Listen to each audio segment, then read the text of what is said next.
Witam Państwa, ja nazywam się Rafał Juszyński. Dziś gościmy w spółce Action, a moim i Państwa gościem będzie główny akcjonariusz spółki i prezes jednocześnie, pan Piotr Bieliński. Witam. Witam. Panie prezesie, spółka przeżywa w ostatnich tygodniach dość ciężkie chwile. Ostatnie tygodnie również zaowocowały złożeniem wniosku o postępowanie sanacyjne. Co to oznacza dla spółki i dla akcjonariuszy? Tak naprawdę postępowanie sanacyjne jest to dość nowa ustawa, która weszła w styczniu, która ułatwia spółkom przejść momenty kryzysowe, a po tych momentach kryzysowych spółka powinna być przygotowana jeszcze do cięższych okresów biznesowych, które oczywiście w każdej branży są cykliczne. My w tym momencie, widząc jakie jest podejście urzędów skarbowych, które niesłusznie nas osądzają za osoby trzecie, musimy się bronić, plus to, że dochodzi, że oczywiście przy tak dużych obrotach, które robimy, mamy kredyty w bankach, a banki, nie rozumiejąc prawa, zaczynają nerwowe ruchy. No i w związku z tym stwierdziliśmy, że prawo może nas bronić. Jest to dość nowa ustawa, która w całym cywilizowanym świecie już od wielu, wielu lat działa. W Stanach nazywa się to Chapter 11, gdzie największe duże światowe koncerny międzynarodowe w Stanach amerykańskie zawsze przy jakichś problemach występowały o sanację. Także my jesteśmy pewni, że po tym okresie wyjdziemy z tego dużo mocniejsi. Mamy czas na reorganizację, mamy czas na dogadanie się ze wszystkimi wierzycielami. I myślę, że po tych pierwszych turbulencjach niewiedzy rynku za chwilę jednak opadnie atmosfera nerwów i wszyscy zobaczą, że wszystko, co zrobiliśmy, było najbardziej słuszne. No właśnie, a o co chodzi tak dokładnie z tym VAT-em? Dlaczego urzędy skarbowe domagają się tego zwrotu tego podatku? Jaka jest Pana opinia na ten temat? Żyjemy w państwie, gdzie urzędnik nigdy w życiu za nic nie odpowiadał. Jesteśmy firmą handlową, która wiadomo ma dużo kooperantów, ma 25 lat historii, przez lata płaciła setki milionów różnych podatków, ponad 500 milionów VAT-u za ostatnie 8 lat, 100 milionów CIT-u, także to nie jest jakaś wydmuszka, firma ma bardzo duże kapitały. A co za tym idzie, w pewnym momencie chyba zakusa urzędników, gdzie my mamy odpowiadać za osoby trzecie, gdzie pierwszą decyzję, którą dostaliśmy w 2012 roku, gdzie jeszcze nikt nie mówił, nawet same Ministerstwo Finansów mówiło, że skala nadużyć VAT-owych jest znikoma, to my już w tych czasach wychodzić z tego po podejściu urzędników powinniśmy mieć policję, powinniśmy mieć detektywów i powinniśmy śledzić wszystkich naszych dostawców, którzy kupują u kogoś, a tak naprawdę dostajemy za to, że piąta czy szósta firma pod spodem gdzieś robiła nadużycia. W 2012 roku, teraz tą wiedzę dopiero nabywamy przy współpracy z IPSE, gdzie się spotykamy cyklicznie i rozmawiamy, jak działać wspólnie. Dopiero teraz wyszło, że w 2012 roku w Europie Zachodniej, w dużych, największych państwach, Niemcy i Wielka Brytania, został wprowadzony odwrócony VAT na większość elektroniki ze względu na wyłudzenia i ta szara strefa przerzuciła się do Polski. Żaden urzędnik, żadne ministerstwo nie powiedziało, jak, co i dlaczego może nastąpić w Polsce. I my dzisiaj mamy za to odpowiadać. Ja myślę, że to jest wierzchołek góry lodowej, bo dobrze wiemy, że skala tych wyłudzeń przez lata była na bardzo duże pieniądze. W pierwszym raporcie kwartalnym po wejściu odwróconego VAT-u na telefony, gdzie my przez 1,5 roku z IPSE walczyliśmy o to w ministerstwie, żeby ten odwrócony VAT był wcześniej wprowadzony. Ministerstwo oczywiście cały czas mówiło, że ma lepsze metody, słuszniejsze. To widać po tych, że lepiej czekać, grać na czas i firmę, która ma pieniądze, przyjść po nią i ją grabić. Wtedy po pierwszym kwartale państwo zaoszczędziło grubo ponad 700 milionów VAT-u w jeden kwartał.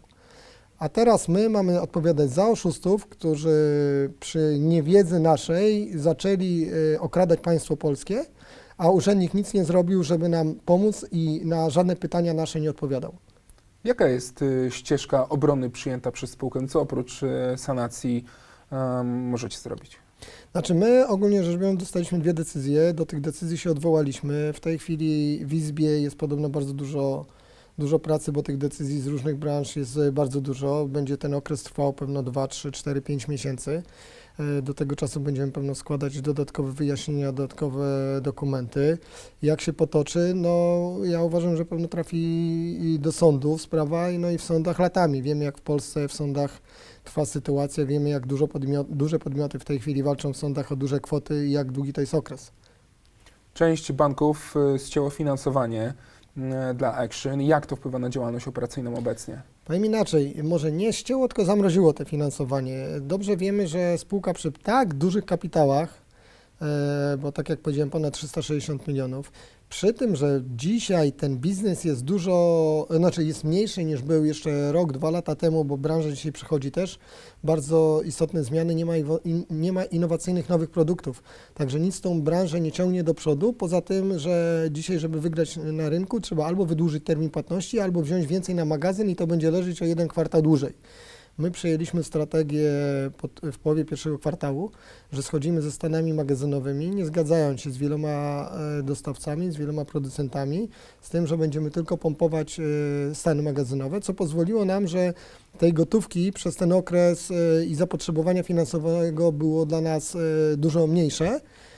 Oczywiście w momencie, kiedy stwierdziliśmy, że ta sanacja będzie najlepszym elementem, też się przygotowaliśmy do tego, też współpracujemy z innymi bankami, może nie mamy tam kredytów, ale jednak normalnie działamy, bo bez tego oczywiście byłby duży problem.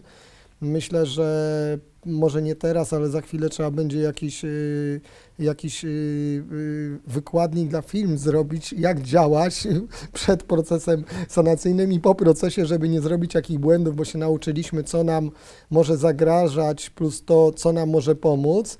W tej chwili widzimy, że banki chcą się wszystkie spotkać na rozmowy i te spotkania będą jutro.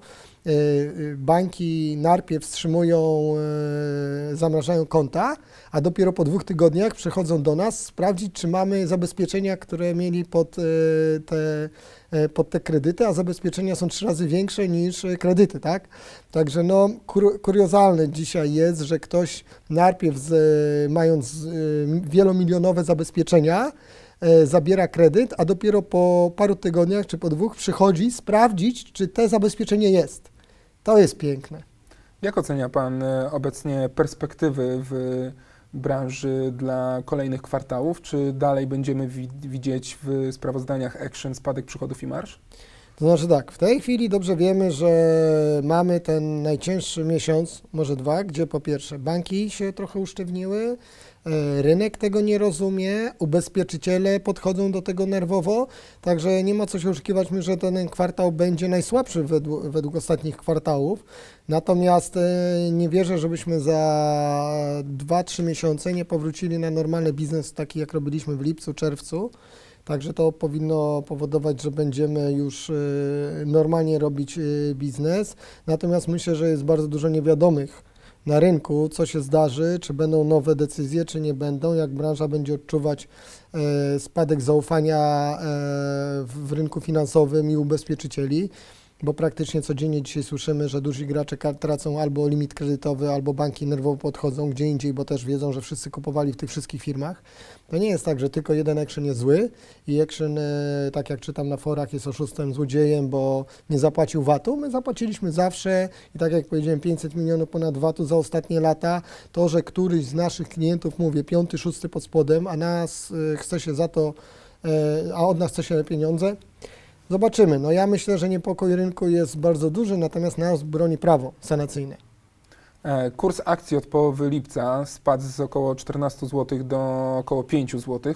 Co Pan powie pozostałym akcjonariuszom jako główny udziałowiec spółki? No i to jest właśnie dla mnie przykre, że po pierwsze każdy urzędnik decyzją, która może mieć znamienie 1 250 000 albo więcej, doprowadza do tego, że spółka niesłusznie, a zwłaszcza rynek oczywiście w popłochu zaczyna reagować bardzo dużymi wyprzedażami i tracą na tym akcjonariusze. Jako największy akcjonariusz będę dochodził swoich praw i to odnośnie od instytucji, i to odnośnie też od osób, które źle wpływają, które piszą na forach, że jesteśmy bankrutami, bo to jest nieprawda i kłamstwo. Na szczęście jeszcze jesteśmy państwem, gdzie jest prawo, także sądzę, że tutaj będziemy dochodzić wszelakich możliwości, gdzie akcjonariusze nie mogą być tylko traktowani jako takowe jeden głos i wszystko leci, a firma dalej normalnie biznes robi i sądzę, że spokojnie będzie się rozwijać i przynosić zyski przez następne lata. To jak w takim razie edukować rynek, czym jest sanacja? Czy sanacja równa się bankructwo? Jest to nowe prawo, które weszło w styczniu i naprawdę widzimy, ile prawników, którzy przychodzą, bo każdy chce przy nas jeszcze sobie zarobić, czy to przy jednej pomocy, czy przy drugiej prawnej, też nie rozumie tego, co to jest sanacja, bo wszyscy dopiero to czytają. Prawo weszło w styczniu. My w tej chwili będziemy robić wiele felietonów, wiele case'ów na bazie Action, które pokaże, co sanacja naprawdę daje, jak sanacja pozwala spółce wyjść na prostą i że to nie jest żadne bankructwo. To jest po prostu przejście i zrobienie firmy, która będzie jeszcze bardziej rynkowa na rynku. A co w takim razie z dywidendą, która już została uchwalona? No ja tutaj mogę powiedzieć jako akcjonariusz, bo to jednak ja będę dużym wierzycielem dla spółki, bo 3 600 000 akcji to jest 3 600 zł, bo po złotówce jest uchwalona dywidenda. Oczywiście będzie dywidenda wypłacona. Jest to kwestia tylko tego, że Rada Wierzycieli musi się zebrać. My musimy złożyć do sądu ostateczny plan restrukturyzacji i myślę, że tutaj akcjonariusze, którzy będą mieli akcje na dzień dywidendy, nie muszą się martwić, że nie dostaną, tylko po prostu będzie to trochę przesunięte w czasie. Natomiast to jest tak duża stopa na dzień dzisiejszy, że myślę, że nie trzeba się martwić, a ja jestem tu, póki jeszcze ja tej spółce jeszcze rządzę, uważam, że jestem największym gwarantem, że to będzie wypłacone i nie ma szans, żeby nie było wypłacone. To jest kwestia tylko czasu. Dziękuję bardzo za rozmowę, panie prezesie. Dziękuję bardzo. A my, drodzy widzowie, będziemy śledzić rozwój wydarzeń nie tylko w spółce Action, ale i w całej branży dystrybucji IT.